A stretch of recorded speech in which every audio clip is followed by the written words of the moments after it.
We are going to continue with our media availabilities here at Dover International Speedway, rolling into tomorrow's One Main Financial 200.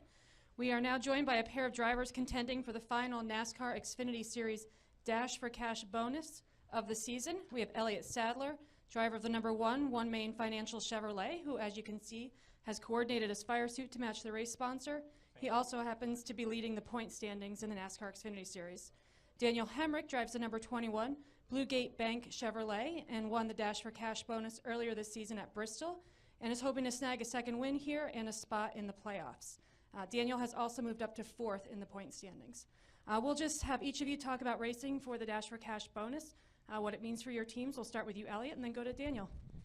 Yeah, we love racing for the Dash for Cash. It's something Xfinity has done in this series since I've been back in it, and I've been very fortunate enough to win 6 or 7 of them, and that's a lot of money for an Xfinity driver to win, and it puts a lot of emphasis on the teams and the drivers and the particular races. So thanks to Xfinity for doing that.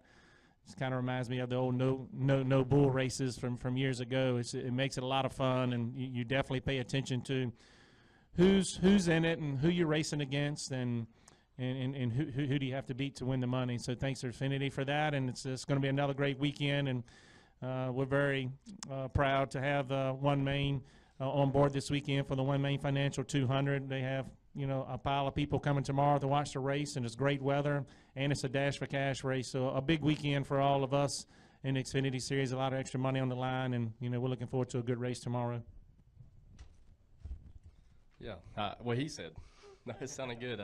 It truly is an honor to have Xfinity be part of our series and be as involved as they are, and give us Xfinity drivers opportunity to run, not only for the opportunity to make our careers in this series, but an opportunity to win some extra cash along the way. And winning it once, it sure felt nice, but winning it twice would be even better. So it's good to have that opportunity, as well as have an opportunity this weekend to lock ourselves into the playoffs. And that's our ultimate goal, is to come here, have a solid weekend. I've put ourselves in a couple holes over the last couple weeks, so there's no better time to rebound than this weekend. And hopefully, we can do that. And like I said, just looking forward to a good show. All right, we'll open up to questions for Elliott and Daniel. If you have a question, raise your hand. We will get the wireless mic to you.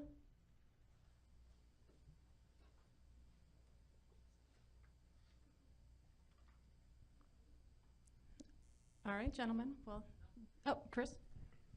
Oh, Chris, come on.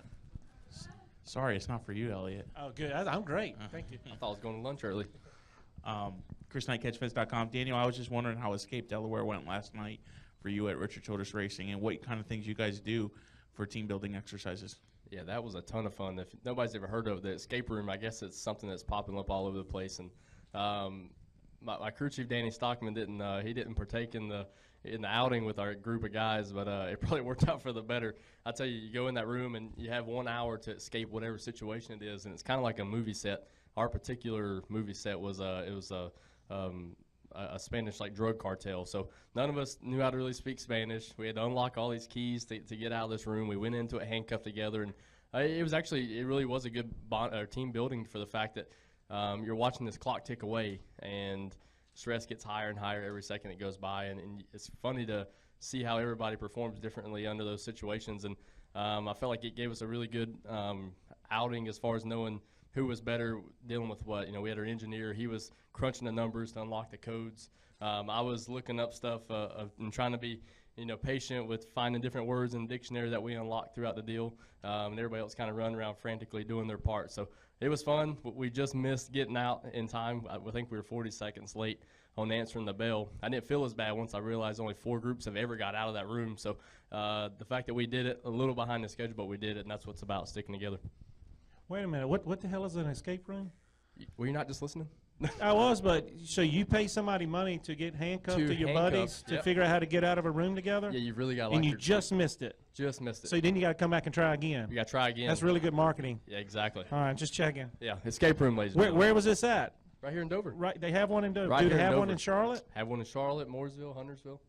And it's called the escape room. The escape room. How do you pick the theme of the escape room? So there's 8 settings. You go into it, and there's either say, okay, I want to do this one, or there's like a science one, or a casino breakout, all different stuff. It's all just. So is it random, or do you get to pick one? You pick. Oh, so you picked the Spanish one.